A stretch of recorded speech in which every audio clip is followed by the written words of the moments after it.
billahi minasyaitonir rajim. Ya ayyuhalladzina amanu taqullaha haqqa tuqatih wa la tamutunna illa wa antum muslimun. Allahumma arhamna bil Qur'an. Alhamdulillah, puji syukur kepada Allah Subhanahu wa taala, di pagi hari ini Allah limpahkan kita rahmah, bermuhajahah. Mudah-mudahan Allah berikan kita kekuatan untuk bisa melanjutkan para pejuang ulama-ulama di Indonesia. Salawat serta salam tercurah pada uswah kedua pada Nabi kita Nabi Muhammad sallallahu alaihi wasallam beserta keluarganya, para sahabatnya, dan mudah-mudahan kita termasuk pengikutnya hingga akhir zaman. Para asatizah, para guru, para orang tua yang dimuliakan Allah, para ikhwatu iman. Pagi ini PD Pemuda Persis Kota Bogor itu membuat satu terobosan bedah komik. Mungkin ibu pernah baca komik, Bu, ya. Dulu saya waktu SD sering baca komik Ko Ping Ho.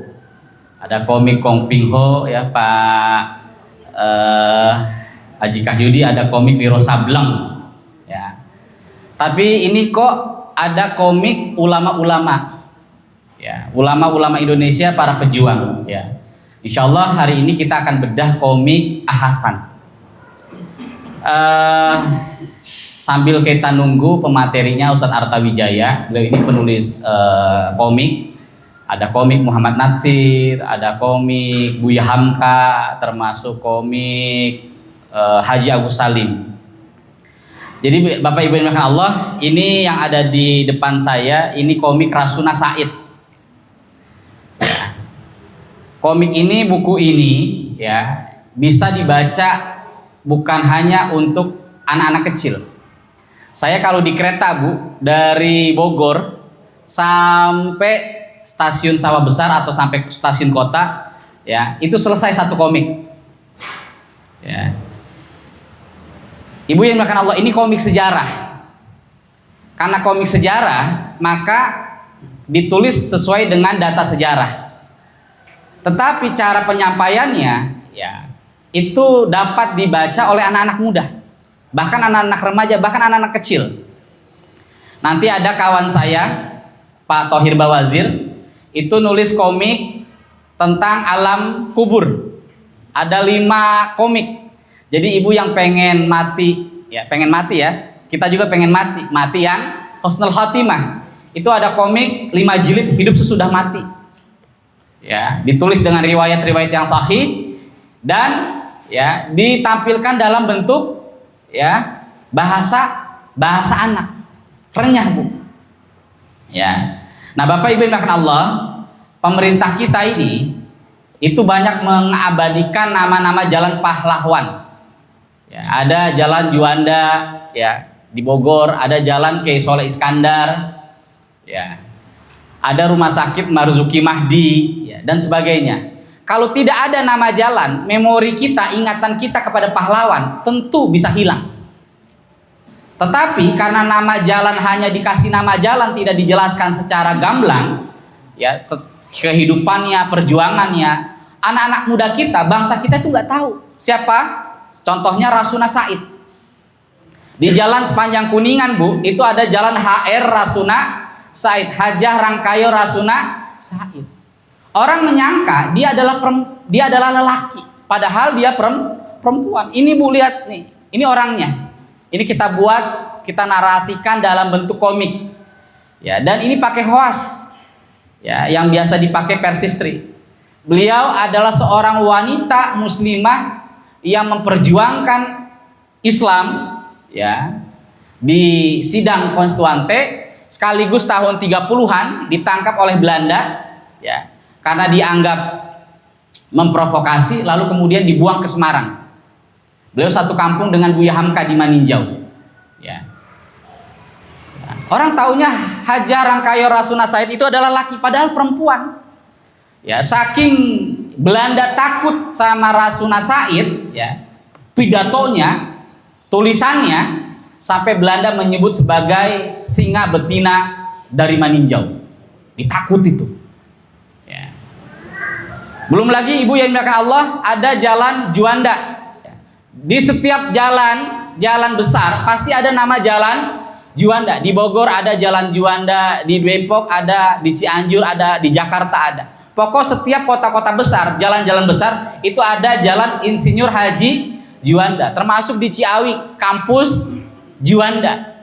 Bahkan luar biasa, ditulis kampus bertauhid, ya kan? Siapa Juanda? Orang nggak banyak yang tahu. Beliau adalah tokoh Islam, tokoh Muhammadiyah yang memperjuangkan ya batas-batas teritorial, batas laut Indonesia. Luar biasa. Makanya beliau pernah menjadi Menteri Perhubungan. Ya. Kenapa di Indonesia itu bukan Menteri Transportasi, tetapi Menteri Perhubungan? Itu ada maksudnya. Ya, ya. Nah, Juanda ini tokoh Islam. Kita saat melawan penjajah, Bu, kita merdeka, Belanda hanya mengakui kekalahannya itu di darat. Tapi kelautan kita, laut kita itu lebih luas daripada daratan. Siapa yang memperjuangkan undang-undang kelautan? Batas-batas teritorial laut itu adalah Juanda. Ya. Di Bogor sini ada Rumah Sakit Marzuki Mahdi. Ya. Andai kata nama Marzuki Mahdi tidak dijadikan rumah sakit tertua di Bogor, di Cilendek, orang nggak tahu siapa Marzuki Mahdi. Beliau adalah tokoh Islam, ya, dokter ahli jiwa. Dokter ahli jiwa pertama yang dimiliki oleh Indonesia. Ya. Beliau orang Koto Gadang, orang Koto Gadang, ya, Koto Gadang satu kampung dengan Haji Agus Salim dan masih saudara dengan Haji Agus Salim dan Bung Syahrir. Ya. Ibu yang dimuliakan Allah, di Kota Bogor hari ini kurang lebih ada 2.561 ODGJ, orang gila. ODGJ, ya. ODGJ itu orang gila, ya, di Kabupaten Bogor, ya, di Kabupaten Bogor ada 6.570 lebih ODGJ, ya. Banyak orang yang sekarang apa, Bu, mengalami tekanan mental, tekanan batin, ya. Makanya orang seperti Marzuki Mahdi, dokter ahli jiwa, itu tokoh Islam. Beliau adalah tokoh yang lahir mengusulkan lahirnya Kementerian Agama Republik Indonesia. Ya, jadi lahirnya Kementerian Agama itu usul dari Dr. Marzuki Mahdi, ya, sebagai anggota fraksi dari Partai Masyumi dan salah satu pendiri kampus Ibnu Khaldun Bogor. Ya, itu makanya namanya diabadikan. Ada Jalan Kiai Soleh Iskandar, ya, Pak Soleh Iskandar, ulama, ya, mayor jenderal. Dulu kita nggak punya tentara, Bu, ya, kita nggak punya tentara. Tentara yang kita punya itu para laskar daerah, ya, ada di Jawa Barat Laskar Kujang, ada Laskar Banteng, ya, ada di Aceh Laskar Rencong, ya, dan sebagainya. Tapi laskar yang paling banyak, ya, itu adalah Laskar Hizbullah dan Laskar Sabilillah. Hizbullah itu laskar para santri yang umurnya 15 sampai 25 tahun. Itu disebut Hizbullah. 25 tahun ke atas para kiai-kiai muda, ya, sama kiai-kiai yang sepuh, itu mereka disebutnya Laskar Sabilillah. Dilatih oleh Jepang. Karena anak-anak santri yang terlibat dalam perjuangan laskar ini mereka tidak biasa megang senjata. Jepang masuk ke Indonesia punya kepentingan. Datanglah Jepang kemudian sebut sebagai kami ini saudara se-Asia, ya kan? 3A. Tahu para ulama kita itu Jepang datang ingin menjajah, tapi dimanfaatkan oleh ulama-ulama kita. Kenapa? Karena Jepang punya tradisi dalam Perang Dunia I dan Perang Dunia II. Orang yang terlibat, negara yang terlibat dalam Perang Dunia I, Perang Dunia II pasti canggih dalam mengoperasikan senjata. Indonesia kan nggak pernah, ya, makanya ikut terlibat dalam Perang Dunia II. Jepang, para santri-santri kita itu diajari cara pegang senjata, diajari cara mengoperasikan senjata. Dikumpulkan Laskar Hizbullah, Laskar Sabilillah di pesantren-pesantren ini, dikumpulkan di Cibarusah. Sekarang masih ada tempatnya Masjid Mujahidin. didirikan tahun 1932. Ya, dilatih selama 4 bulan. Yang mentrendingnya Kasman Singodimedjo, ya, yang kelak jadi Jaksa Agung pertama Republik Indonesia, tokoh Islam. Ya. Lalu kemudian Kiai Haji Imam Yarkasi dari Gontor, Muhammad Nasir, termasuk Kiai Haji Wahid Hasyim, bapaknya Gus Dur. Ada Pak Rum di situ.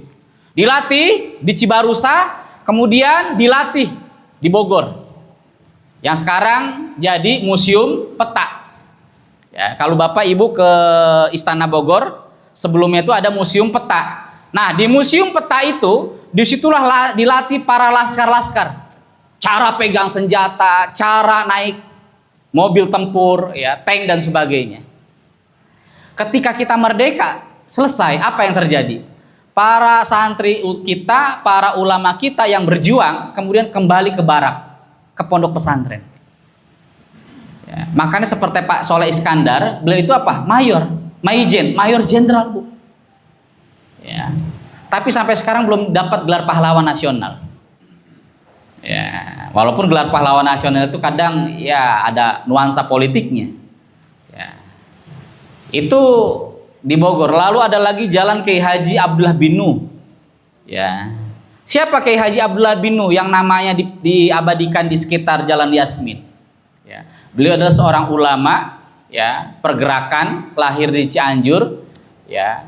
Bapaknya ini yang mendirikan pesantren Al-I'anah. Salah satu murid madrasah Al-I'anah yang didirikan oleh bapaknya Kiai Haji Abdullah bin Nuh itu adalah 3 orang Persis. Jadi ada 3 orang Persis yang itu sama satu alma mater di madrasah bapaknya Kiai Haji Abdullah bin Nuh di Cianjur. Yang pertama Kiai Haji Abdurrahman Allahyarham yang kelak jadi ketua umum Persis. Yang kedua Kiai Haji Abdullah, adiknya Ustadz Abdurrahman. Dan yang ketiga Kiai Haji Komardin Saleh Allahyarham. Ya, pernah jadi pengajar di pesantren Persis Pajagalan. Ya, itu madrasah Al-I'anah. Nah, Abdullah bin Nuh berjuangnya apa? Beliau menyiarkan radio RRI, ya, ke bahasa Arab. Jadi ibu dimuliakan Allah, perjuangan kita melawan penjajah itu ada 2, melalui senjata, dan yang kedua melalui diplomasi.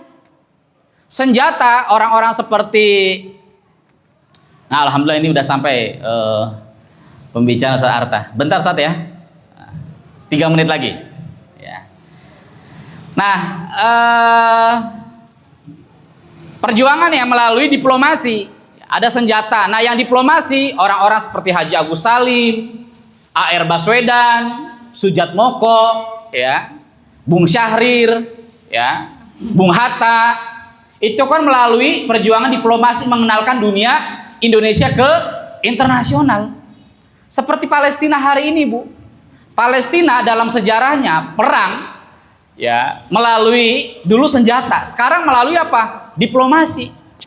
Makanya melalui diplomasi orang-orang Barat, orang Eropa yang dulu pro kepada Zionis, setelah orang-orang Palestina melakukan perjuangan diplomasi ke internasional, banyak orang-orang yang dulu pro kepada Zionis sekarang pro kepada Palestina. Ibu kemarin nonton bola, sponsor apa, dukung Argentina apa Spanyol? Alhamdulillah. Kalau Argentina ibu jadi agen Zionis nanti. Ya. Enggak juga. Karena memang Argentina sampai sekarang juga pro kepada Zionis. Nah Spanyol, Masya Allah, itu menyadarkan, Bu. Jadi hubungan kita, belum lagi nanti kita kulik dalam sejarah. Spanyol itu dalam sejarah 800 tahun pernah berjaya di Andalusia, di Cordova, di Sisilia. Ya. Ada Imam Al-Qurtubi, ya, ada Ibnu Hazm Al-Andalusi, ulama-ulama dari Andalusia, ya. 800 tahun, Bu, Islam pernah berjaya di Andalusia, di Spanyol, ya. Makanya alhamdulillah ibu dukung Spanyol, ya. Nah, ibu dimakan Allah, jadi itu alasan kenapa kita ada komik, ya. Jadi ini komik, Bu, ya.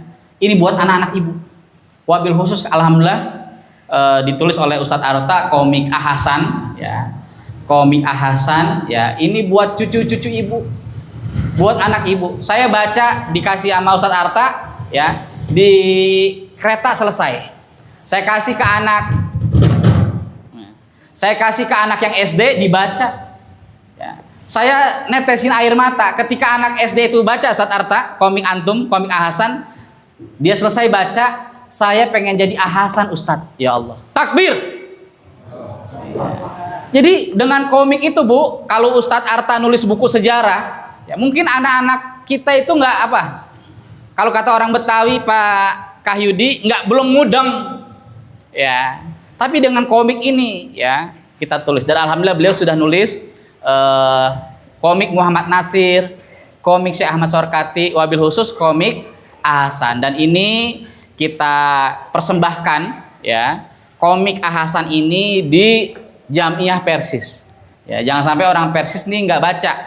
Ya, buat anak-anaknya, buat cucu-cucunya, buat saudaranya. Apa Bu?